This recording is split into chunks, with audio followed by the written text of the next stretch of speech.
जियो शान से। जियो शान से।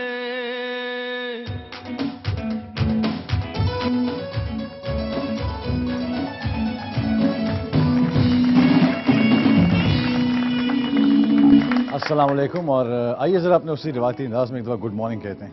Ready 1 2 good morning.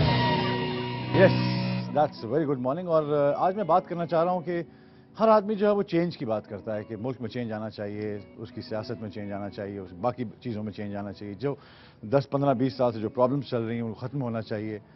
लेकिन ये चेंज आएगा कैसे? चेंज आने की दो ही सूरतें हैं, एक तो इनकलाब और दूसरा आपका वोट। अल्लाह ना करे कि हम किसी ऐसे इनकलाब से गुजरें जो बहुत खूनी हो और बहुत, क्योंकि उसकी रिपरकशंस बहुत ज़्यादा हैं। आगे जाके उसकी तामीराती जो काम है वो बहुत ज़्यादा है। और एक इनकलाब से गुजरने के बाद बहुत मुश्किल से इंसान जो कौम है वो एक पॉजिटिव साइड पे जाती है। तो अल्लाह ना करे कि हम उस तरफ चलें। मेरा अपना ये ख्याल है कि वोट से जो है वो हम अपना चेंज ला सकते हैं। अगर आपको अपने वोट की अहमियत का पता हो, अपनी वोट की कदर करें आप और सब वोट डालें, तो उससे पता चले कि आपकी जो सही सिलेक्शन है वो क्या है, ताकि एक जमहूरी जो प्रोसेस है, जो डेमोक्रेटिक प्रोसेस है, उसको ऑन होना चाहिए और आपको अपने वोट का राइट पता होना चाहिए। और लेकिन बड़ी अजीब सी बात है कि इलेक्शन 2008 में टोटल वोट थे 8 करोड़, डाले गए वोट 3.25 करोड़, पीपीपी के वोट थे 1 करोड़। यानी कि 5% जो आबादी आपकी है वो डिसाइड कर रही है कि बाकी 95% का मुस्तकबिल क्या होगा और क्या उसका आगे कौन सा सेटअप आएगा। कितनी अजीब बात है कि 5% लोग जो हैं वो 95% लोगों की जो है वो उनको सुपरसीड करके, बिकॉज वो जो 95% है वो वोट नहीं डाल रहा है, इस वजह से आपका जो हम ड्राइंग रूम्स में बैठ के पॉलिटिकल टॉक शोज़ पे बैठ के हम बहुत अजीब अजीब बातें भी करते हैं, लोगों को उकसाते भी हैं, बात भी करते हैं, उनसे उनका मंशूर भी पूछते हैं। और बड़ी एक अजीब सा एक डेमोक्रेसी जो है वो एक अजीब सी हमने बना दी है पाकिस्तान में। डेमोक्रेसी इस चीज़ का नाम नहीं है जो हम कर रहे हैं उसके साथ।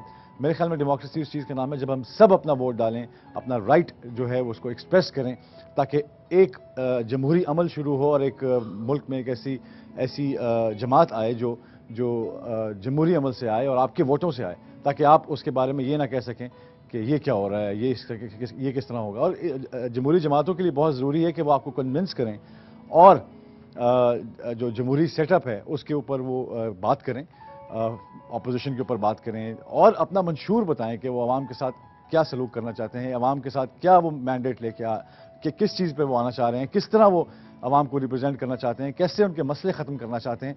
इसी सिलसिले की कड़ी है ये पहला शो, जिसमें हमने आज हमारे गेस्ट जो हैं वो एहसन इकबाल साहब हैं, ताकि हम चाहते हैं कि आप वो आएँ और इस प्लेटफॉर्म से मुझे पता हम आवाम को बताएं कि वो अगले इलेक्शन में, क्योंकि इलेक्शन आने वाले हैं, तो वो क्या पाकिस्तान में क्या रिलीफ देना चाहते हैं पाकिस्तानी अवाम को, इस कौम को, और इन्हीं पे बातें करेंगे। लेकिन पहले देखते हैं कि दिन भर जियो में क्या हो रहा है।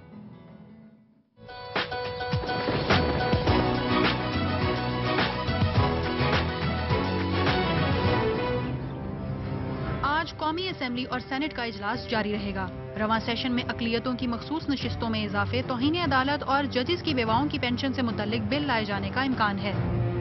चीफ जस्टिस इफ्तिखार मोहम्मद चौधरी आज सुप्रीम कोर्ट कोयटा रजिस्ट्री में बलोचिस्तान से मुतल्लिक केस और लापता अफराद के केसों की समाअत करेंगे। सदर मुमलिकत आसिफ अली जरदारी आज कराची में पीपल्स पार्टी के कारकुनों से मुलाकात करेंगे। पंजाब यूनिवर्सिटी में मास्टर और ग्रेजुएशन में दाखिले के लिए एंट्री टेस्ट फॉर्म जमा कराने की आज आखिरी तारीख है। पाकिस्तान और श्रीलंका के माबैन दूसरे दिन का खेल बारिश की वजह से मुलतवी हो गया था। आज तीसरे दिन श्रीलंका अपनी इनिंग्स 44 रन और 3 खिलाड़ी आउट पर दोबारा शुरू करेगा।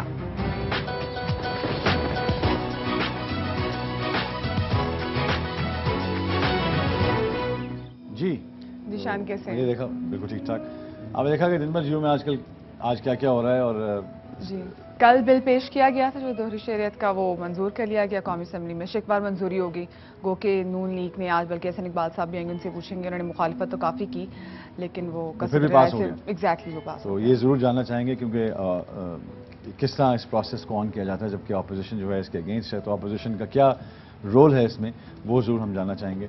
उसके बाद सुप्रीम कोर्ट में हेयरिंग है मिसिंग पर्सनस के ऊपर। वो चीफ जस्टिस साहब जो हैं वो बलोचिस्तान के ऊपर अपनी जो उनके तहफ़्फ़ुज़ात हैं उन पर वो बात करेंगे। उसके अलावा सदर ममलिकत हैं, वो PPP के जो जेलें हैं उनसे जो कारकुन हैं, जो वर्कर्स हैं, उनके साथ उनकी मीटिंग है कराची में और वो उनसे बात कर रहे हैं। उसके अलावा क्रिकेट, मुझे लगता है कि क्रिकेट में भी बहुत ज़्यादा सियासत इन हो गई है। जब से हफीज़ कैप्टन बने हैं तो कोई भी उनको सपोर्ट नहीं कर रहा है। और कुछ आपने उनको सपोर्ट किया था, आपको याद है? जी, मैं तो बिल्कुल, मैं तो उनकी क्रेडिबिलिटी, क्योंकि यहाँ पे बड़ा मुश्किल होता है कि आप क्रेडिबिलिटी के ऊपर किसी की जो जब उसकी जो पॉइंट स्कोरिंग है या उसकी जो क्रेडिबिलिटी है वो परफेक्ट थी, उसकी एज परफेक्ट है हफीज़ की, कि उस एज में वो टीम को 3-4 साल 5 साल नए बंदे को मौका भी मिले जरा के। ये एवोल्यूशन का प्रोसेस है। इसमें हर एक को इतना बड़ा दिल होना चाहिए कि वो अपनी जगह छोड़े, ताकि वो दूसरा जो नया पीछे तैयार हुआ हुआ बंदा उसको वो मौका मिलना चाहिए और इस अमल को स्टार्ट रहना चाहिए। बिकॉज दिस इज़ ऑल, जैसा हम अपनी DNA जो कोड है वो भी मेरे वालिद का जो था वो मेरे में है, मैं उसको ट्रांसफ़र करके आगे चला जाऊंगा, इंतकाल आगे हो जाएगा।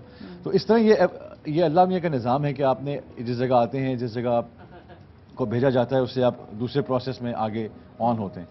और इसी तरह क्रिकेट में भी मैं चाहता हूं कि इसी तरह होता रहे, लेकिन जो कैंप सिस्टम लग रहा है कि कोई ज़ीरो पे आउट हो जाता है, सपोर्ट नहीं मिल रही है हफीज़ को, वो जो सपोर्ट मिलनी चाहिए, आई थिंक पाकिस्तानी टीम की तरफ से उसको एक वन यूनिट नहीं खेल रहे हैं वो।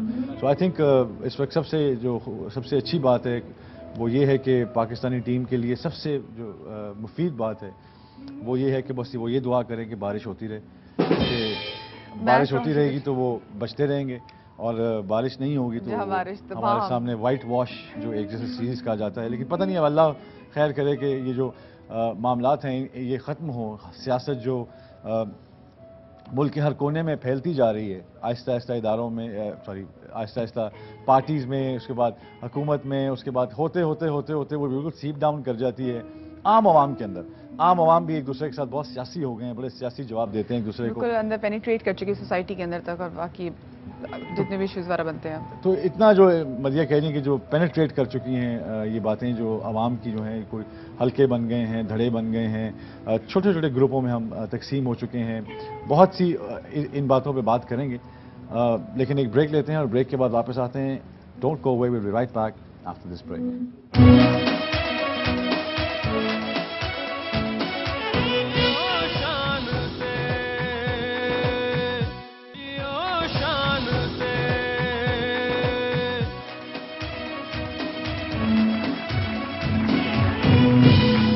Thank you for staying with us. We are back from the break. और जिनको मैं इंट्रोड्यूस कराने जा रहा हूँ, वैसे तो वो उनकी सबसे मुझे खूबसूरत बात ये लगती है कि वो एक पढ़े लिखे आदमी है।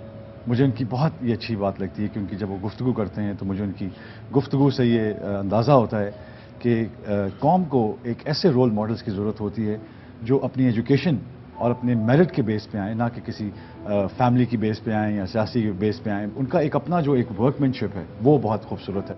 दूसरी बात जो उनकी मुझे सबसे अच्छी लगी वो ये है कि वो डटे रहे। बहुत कम लोग होते हैं जो पाकिस्तान में डटे रहते हैं, कुछ गार्ड ऑफ ऑनर ले लेते हैं, कुछ सेफ एग्जिट ले लेते हैं, लेकिन वो डटे रहे, अकेले तनहा लड़ते रहे आमरीत से, उस दौर से, उस सोच से। और ऐसे लोगों को हमेशा याद रखा जाएगा हिस्ट्री में। पाकिस्तान की हिस्ट्री जब भी लिखी जाएगी तो ऐसे लोगों की बात ज़रूर होगी। हमारे साथ हैं एहसन इकबाल साहब। मैं चाहता हूं कि ज़ोरदार तालियां मिल जाए।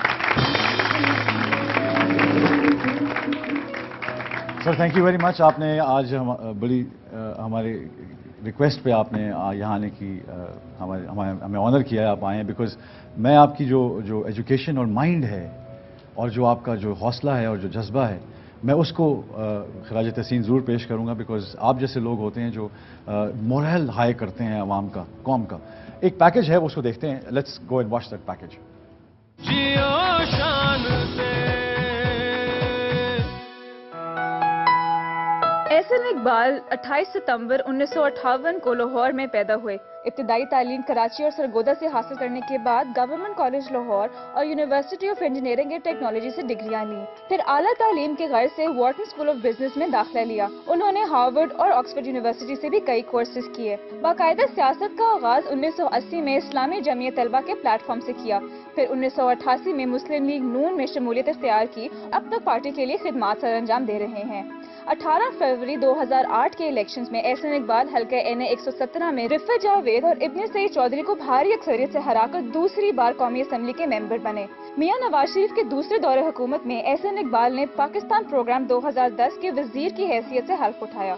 वो 1998 में डिप्टी चेयरमैन प्लानिंग कमीशन भी रहे।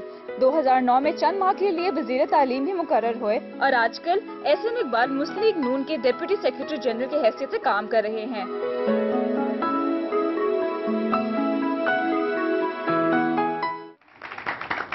सर आजकल क्या मसरूफियात हैं और सियासत की वजह से कारोबार तो बिल्कुल डिस्टर्ब हो जाता होगा। जी, पॉलिटिक्स बहुत फुल टाइम अब हो गई है और यकीनन हमारे जैसे लोगों के लिए कि जिनकी कोई इंडस्ट्रियल या फ्यूडल बैकग्राउंड नहीं है, बिल्कुल, तो it becomes a double challenge कि आपने अपने आप को प्रोफेशनली भी अलाइव रखना होता है और पॉलिटिक्स भी करनी होती है, लेकिन I think it's worth it. But do you think घरेलू जिंदगी जो है, भाभी बच्चे जो हैं वो डिस्टर्ब होते होंगे? बिल्कुल होते हैं जी। पब्लिक लाइफ की सबसे बड़ी जो कैजुअलिटी आपकी पर्सनल प्राइवेट लाइफ होती है और इंसान बहुत गिल्टी फील करता है कि उसकी फैमिली जो है वो उसको वक्त नहीं दे पाता। और अक्सर लोग वीकेंड्स पे जब जा रहे होते हैं सैर तफरी के लिए और हम वीकेंड्स पे अपने हल्के में लोगों के दरमियान होते हैं और बल्कि फिर बच्चे कई दफ़ा गिला करते हैं कि देखिए पूरे पाकिस्तान से लोग मरी में स्नोफॉल आकर देखे और हम इस्लामाबाद रहते हुए कई सालों से नहीं जा सकते। तो बिल्कुल ये तो चलता रहता है क्योंकि ये वो कुर्बानियाँ हैं जो हमें देनी पड़ती हैं, बिकॉज हम कौम के बच्चों का जब ख्याल करते हैं तो हमें अपने बच्चों को ज़रा सेट असाइड करना पड़ता है। अच्छा, आप लेक्चर्स भी बहुत देते हैं कॉलेजेस में, यूनिवर्सिटीज़ में, तो सियासत पे बात होती है वहाँ पे? लोग सवाल करते हैं कि डायरेक्ट के जी सियासी आप? मैं as a professional I am also into management development और लीडरशिप डेवलपमेंट प्रोग्राम्स भी करता हूं। मैं MBA में पढ़ाता भी रहा 10 साल प्रोग्राम में। तो मेरा जो काम थोड़ा मुनफरद होता था वो ये था कि एक आम टीचर जब कोई लेक्चर देता है किसी पॉलिसी इशू की बात करे तो वो थ्योरी पढ़ा के एक साइड पे हो जाता है। लेकिन जब मैं कोई बात करता था तो फौरन आगे से हाथ खड़ा होकर सवाल होता था, जी आप हुकूमत में थे, आपने क्या किया? आप हुकूमत में थे तो ये उस वक्त कैसे हुआ? तो लिहाजा आपको एज ए प्रैक्टिशनर भी जवाबदेह होना पड़ता है। तो लिहाजा लेकिन I think that enriches the debate. बिल्कुल ठीक। शायद वो एक यूनिक वैल्यू है जो लोग हासिल करते हैं कि आप जब थ्योरी पढ़ा रहे हैं तो उसके साथ जो उसकी प्रैक्टिकल चीज़ें हैं वो भी देखें। अगर आप पाकिस्तान का कोई मसला लें, इस वक्त एक शायद हाई स्कूल का उस्ताद भी उससे आप महंगाई का, तवानाई का हल पूछें तो वो भी वहां पर खड़ा होकर बता देगा 2 मिनट में। आप किसी मस्जिद में जाके इमाम साहब से कहें खुतबा दें तो वो भी दुनिया के सारे मसाइल हल कर देते हैं। सो तकरीर की दुनिया और है, लेकिन जो प्रैक्टिकल दुनिया है वो और है। Very nice. तो जो प्रैक्टिकल जो चीज़, जैसे कि जंग के बारे में किताब में पढ़ लेना जो है वो उसका मंजर कशी तो है, लेकिन वहाँ लड़ना और गोलियों की आवाज़ और धमाकों की आवाज़ के अंदर फोकस को कायम रखना बहुत मुश्किल काम। अच्छा, मैं ये पूछना चाह रहा हूँ कि जो तालिब इल्म जो रहनुमा होते हैं वो तो डायरेक्ट सियासत में आ जाते हैं, अक्सर हमने देखा, लेकिन आपने ऑप्ट किया एजुकेशन की तरफ। आपने कहा मैं और पढ़ना चाहता हूँ, मैं और समझना चाहता हूँ, और सोचना चाहता हूँ। ये क्या वजह थी कि आपने? देखिए, जब मैं इंजीनियरिंग यूनिवर्सिटी में यूनियन का प्रेसिडेंट बना तो बहुत चैलेंजिंग टाइम्स थे। मार्शल लॉ था, उस वक्त कोई और सियासी सरगर्मी नहीं थी, तो स्टूडेंट्स यूनियंस बड़ी पावरफुल होती थी। लेकिन अल्हम्दुलिल्लाह हमने उसे इस्तेमाल किया पॉजिटिव स्टूडेंट्स के लिए कि पिछले 7-8 साल से इंजीनियरिंग यूनिवर्सिटी का एकेडमिक सेशन 1 साल में नहीं खत्म होता था। बिल्कुल ठीक। हमने उसका एक चैलेंज लिया और उसको मुकम्मल किया। गर्मियों की छुट्टियों में हमारे जो स्टूडेंट्स हैं वो महीना पहले ही भाग जाया करते थे। हमने उसको एक चैलेंज लिया और उनको घरों से वापस बुलवाया और अपनी टर्म मुद्दत मुकम्मल की। इसी तरह और बहुत से काम किए। तो उसने मुझे ये एक फीलिंग दी कि जो पब्लिक ऑफिस है ये कलेक्टिव गुड का बहुत बड़ा इंस्ट्रूमेंट है। और जो पॉलिसी एक्सपीरियंसेस हुए, आई थॉट के मैं जब तक इन्हें मैनेजमेंट की एजुकेशन से कॉम्प्लीमेंट नहीं करूंगा ये शायद अधूरे रहेंगे। लिहाजा आई वाज लकी कि जो एक दुनिया का टॉप बिजनेस स्कूल है वॉर्टन स्कूल, वहाँ मुझे दाखिला भी मिल गया, मैं वहाँ पर गया। लेकिन एक बड़ी अच्छी इंटरेस्टिंग स्टोरी है, जब मैं दाखिला हो गया और जाने लगा, और ये मेरा ख्याल है व्यूअर्स एंजॉय करेंगे कि लाइफ में जब भी कोई बड़ी चीज़ आती है तो आपके लिए एक कश्मकश भी आ जाती है। I was about to go in August 84, सितंबर से मेरी क्लासेस शुरू हो रही थी। तो एक हमारे बहुत करीबी अजीज़ हैं, वो ये जानते थे कि 85 में इलेक्शन होने वाले हैं, गवर्नमेंट सर्विस में थे।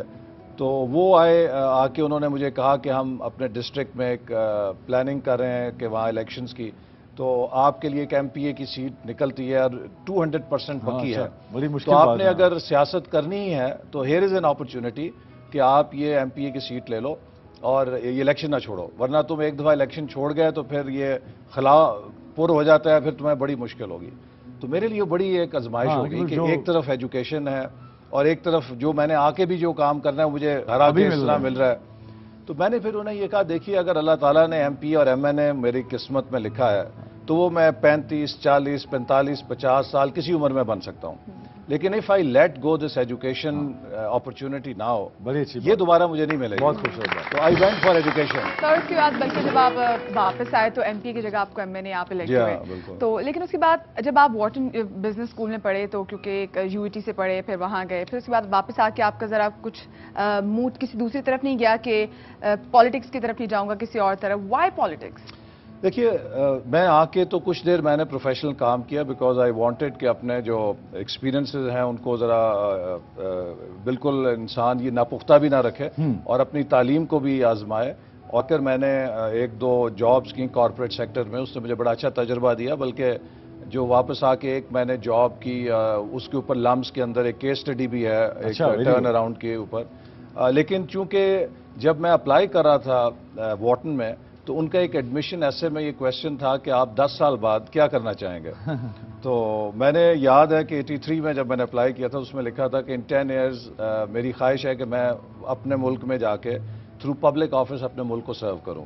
سو آئی ریٹرنڈ ان 86, جو ہی ڈگری لی واپس آیا. اور الحمدللہ یہ ملک, لوگ کہتے ہیں جی اس میں اپرچونٹی نہیں ہے, میرے پاس کوئی پیسہ نہیں تھا, میری کوئی جیسے میں نے کہا فیملی لینڈ لارڈ نہیں ہے.